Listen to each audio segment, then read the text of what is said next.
La voilà les gars, elle est là la victoire et elle est là la qualification pour les huitièmes de finale. Il y aura justement une finale face à l'Inter pour la première place de ce groupe. Ce sera le 7 décembre au Santiago Bernabéu. Mais ce soir, victoire importante 3-0 face au Sheriff Tiraspol. C'est parti pour un nouveau débrief les gars. Tu nous en veux car on en fera toujours plus que toi. Les Madridistas, j'espère que vous allez bien. Je me doute que vous allez bien. Victoire importante 3-0 en Moldavie face au Sheriff Tiraspol. Le match a très bien commencé. J'ai aimé ce 11 proposé par Carlo Ancelotti. Militao dans l'axe de cette défense reprenait sa place avec Alaba, accompagné de Dani Carvajal sur le côté droit et de Ferland Mendy sur le côté gauche. Attention Ferland, on va en parler juste après. J'ai 2-3 choses à dire sur toi. Au milieu de terrain, ce milieu classique. Vous allez dire non mais non, t'abuses sur chaque vidéo. Mais ce soir les gars, la première mi-temps du Real Madrid, c'est magnifique honnêtement. Et ce milieu de terrain, ces trois Casemiro, Kroos, Modric, c'est préoccupant. C'est pas possible d'avoir ce niveau à cet âge-là. Toni Kroos, impressionnant ce soir. Au-delà du but, on va en parler après. Lui, de toute façon, Toni Kroos, il a une règle. Il met que des golassos, il met que des buts de malade. Encore ce soir, l'Allemand extraordinaire. Et vraiment, je n'ai pas honte à le dire, j'ai pas de mal à le dire. Ce soir, il m'a encore choqué, accompagné d'un Luka Modric très actif en première mi-temps, d'un Casemiro qui a fait du Casemiro comme d'habitude. Attention, encore une fois, s'il prenait un carton jaune, il n'était pas là face à l'Inter de Milan, qu'il a été remplacé dans les dernières minutes de ce match par Blanco. Enfin du temps de jeu pour Blanco, le pauvre. J'allais vous en parler justement d'ailleurs. Mais voilà, sur Instagram demain, je me disais, mais Blanco, à un moment donné, il faut qu'il ait 10-15 minutes. Blanco n'avait pas joué avec l'équipe A du Real Madrid depuis la victoire face à Mallorca. Avec cette victoire 6-1 au Santiago Bernabéu, on s'en rappelle, triplé de Marco Asensio. Enfin bref, Blanco enfin récompensé par Carlo Ancelotti.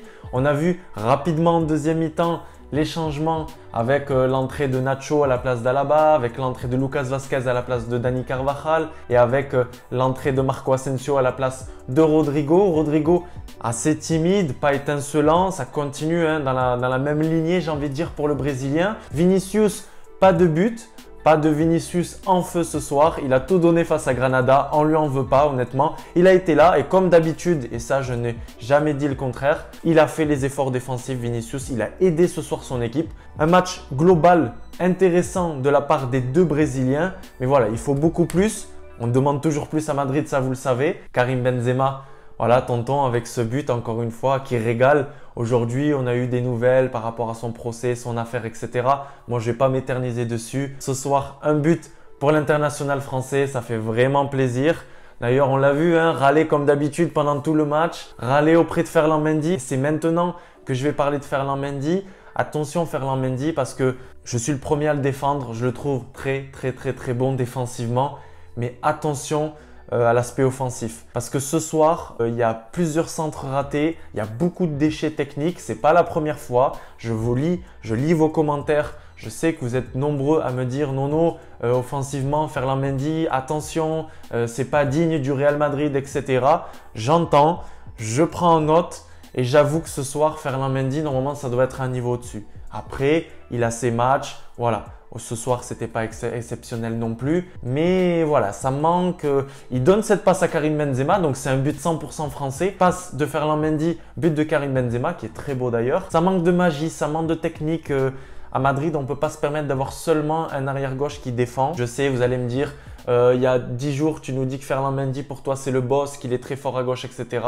Et là, tu le critiques un petit peu. Je lui demande juste un peu plus au niveau offensif, tout simplement. Sinon, défensivement, je n'ai rien à dire. Pour Alaba, très content pour son but. But lors du Classico, but aujourd'hui face au Sheriff Tiraspol. Très beau coup franc. Ce soir, c'était que des golassos. Voilà, je vous l'ai dit à Madrid, quand on a décidé de partir sur une série de buts de golassos. Alaba, golasso. Toni Kroos, magnifique. Toni Kroos, ces récaps de vidéos de buts et de passes décisives, il faut les montrer dans les écoles de football. C'est très important. Ça doit faire partie de leur culture à ces joueurs-là. C'est juste magique ce que nous propose l'Allemand. Et puis, on clôture la soirée avec ce but de Karim Benzema, encore une fois très beau. Bravo à toute l'équipe. Carlo Ancelotti qui pense déjà au match de ce week-end face au FC Séville au Santiago Bernabéu, dimanche à 21h sur beIN Sport, qui se dit voilà, mon arrière droit Carvajal, je remplace. Mendy c'est pareil, entrée de Marcelo. Marcelo, on va pas faire une demi-heure dessus. Marcelo en fin de carrière quoi. Merci d'être là, merci de porter le brassard et on te fera une petite cérémonie, je l'espère, parce qu'il mérite un énorme respect en juin 2022. Et puis voilà, je pense à Casemiro qui a failli avoir ce carton jaune. Blanco, ça peut lui donner un peu la confiance, ça le récompense parce qu'il travaille beaucoup avec le Castilla et avec l'équipe A. Et derrière, ben, malheureusement, il n'y a pas de minutes avec l'équipe A. Il faut comprendre aussi, il y a une grosse concurrence à ce milieu de terrain. Alaba, auteur d'un super bon match, accompagné de Militao, remplacé par Nacho. Donc voilà. La petite rotation de Carlo Ancelotti se met en place. J'aime bien, je l'ai dit dans la dernière vidéo, j'aime cette rotation de la part de Carlo Ancelotti. On enchaîne sur un marathon. Inutile, je le précise quand même rapidement, de vous dire qu'on enchaîne avec le FC Séville. Quelques jours après, Bilbao. Ensuite, la Real Sociedad à l'extérieur. La réception de l'Inter Milan, je vous l'ai dit en début de vidéo, pour la finale de ce groupe de Ligue des Champions. On verra qui va être le premier qualifié. Attention à ne pas finir deuxième. Vraiment, on ne sait jamais, mais attention parce que quelques jours après, derby madrilène, le 12 à 21 h sur beIN Sport au stade Santiago Bernabéu, les Madridistas. Et puis après, on enchaînera avec Cadiz et puis Athletic Bilbao. Attention aux Basques qui peuvent être là dans les commentaires. Je suis très content, encore une fois, vous allez dire que je suis tout le temps positif en ce moment. Mais j'aime le Real Madrid que je vois, donc je ne peux pas faire semblant. J'ai aimé cette première mi-temps. En deuxième mi-temps, c'était plus de la gestion. Grosse possession du Real Madrid en première mi-temps avec un moment quasiment 72% de possession. Après, on était sur une moyenne de 60 à 65%. Une équipe du Sheriff Tiraspol qui a eu ses occasions, qui aurait pu en marquer quand même un ou deux. À la fin, ça a été assez compliqué pour nous. Heureusement que le poteau nous sauve et qu'on a encore une fois un grand Thibaut Courtois. Et là, je reviens auprès des Madridistas qui mettent dans les commentaires « Nono, tu parles pas assez souvent de Thibaut Courtois ». J'avoue que c'est pas comme si je l'oubliais, mais presque.